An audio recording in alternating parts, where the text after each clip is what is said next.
জামায়াত আমিরের x ID থেকে প্রকাশিত নারীবিদ্বেষী পোস্টের জন্য দলটি হ্যাকারদের দায়ী করলেও তা নিয়ে সন্দেহ প্রকাশ করেছে বিএনপি। রোববার দুপুরে এক ব্রিফিংয়ে নির্বাচন পরিচালনা কমিটির মুখপাত্র মাহদি আমিন বলেন, ঘটনা সঠিক হলে পুরো সমাজ ব্যবস্থাকে মধ্যযুগীয় অন্ধকারে ঠেলে দেওয়া হবে। এ সময় বিএনপি ও তার সহযোগী সংগঠনের বিরুদ্ধে পরিকল্পিত অপপ্রচার চালানো হচ্ছে বলে অভিযোগ করেন দলটির মিডিয়া সেলের আহ্বায়ক মওদুদ হোসেন আলমগীর। তানজিদ ভুঁইয়ার প্রতিবেদন। সম্প্রতি জামায়াত আমির ডাক্তার শফিকুর রহমানের এক্স হ্যান্ডেল থেকে নারীদের নিয়ে একটি অবমাননাকর পোস্ট ভাইরাল হয়। রোববার সকালে গুলশানে বিএনপির নির্বাচন পরিচালনা কমিটির সংবাদ সম্মেলনে উঠে আসে এই প্রসঙ্গ। কমিটির মুখপাত্র মাহদি আমিন অভিযোগ করে বলেন, জামায়াতে ইসলামীর এমন নারী বিদ্বেষী আচরণ নতুন কিছু নয়।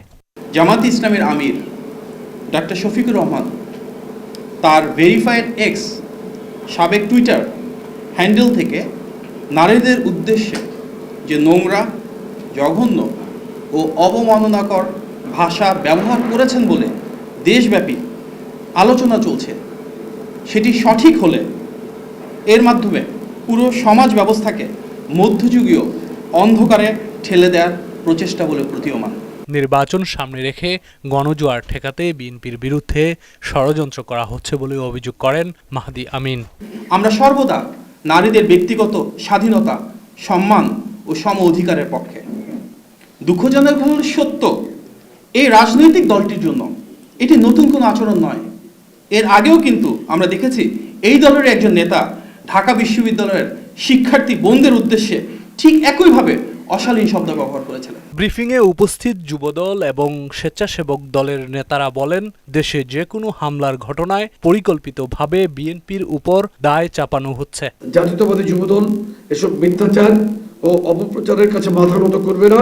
মিথ্যা দিয়ে, ষড়যন্ত্র দিয়ে, প্রোপাগান্ডা দিয়ে জাতীয়তাবাদী যুবদলকে দমিয়ে রাখা যাবে না। যে নতুন সূর্য আমরা পেয়েছি তাকে ধূলিসাৎ করার জন্য ৭১-এর পরাজিত শত্রুরা নিশ্চিত পরাজয় জেনে দেশব্যাপী নৈরাজ্য সৃষ্টি করেছে। অনুষ্ঠানে বিএনপির মিডিয়া সেলের আহ্বায়ক মওদুদ হোসেন আলমগীর বলেন, ৭১ পরবর্তী সময়ে জামায়াতের কর্মকাণ্ড প্রত্যক্ষ করেছে দেশের মানুষ। দেশের মানুষের দেখার সুযোগ আছে। অন্যদিকে তারা এটাও দেখেছেন যে ৭১-এ যারা স্বাধীনতার পক্ষে ছিল না তাদেরকেও দেখেছেন, আবার এটাও দেখেছেন যে তাদেরকে রাজনীতি করবার সুযোগ যারা করে দিয়েছেন তারা কারা। আবার ৮৬ সালে তারা কাদের সঙ্গে গিয়ে জাতীয় বেঈমানের খেতাবের অংশীদার হয়েছিলেন। সুতরাং দেশের মানুষের দেখার সুযোগ তো ছিলই এবং এখনো আছে। নির্বাচন ঘিরে যে কোনো ষড়যন্ত্র জনগণ রুখে দেবে বলেও উল্লেখ করেন তিনি। বাংলাদেশ জাতীয়তাবাদী দলের পক্ষে, ধানের শীষের পক্ষে মানুষের যে। তানজিদ ভুঁইয়া, মোহনা সংবাদ, ঢাকা।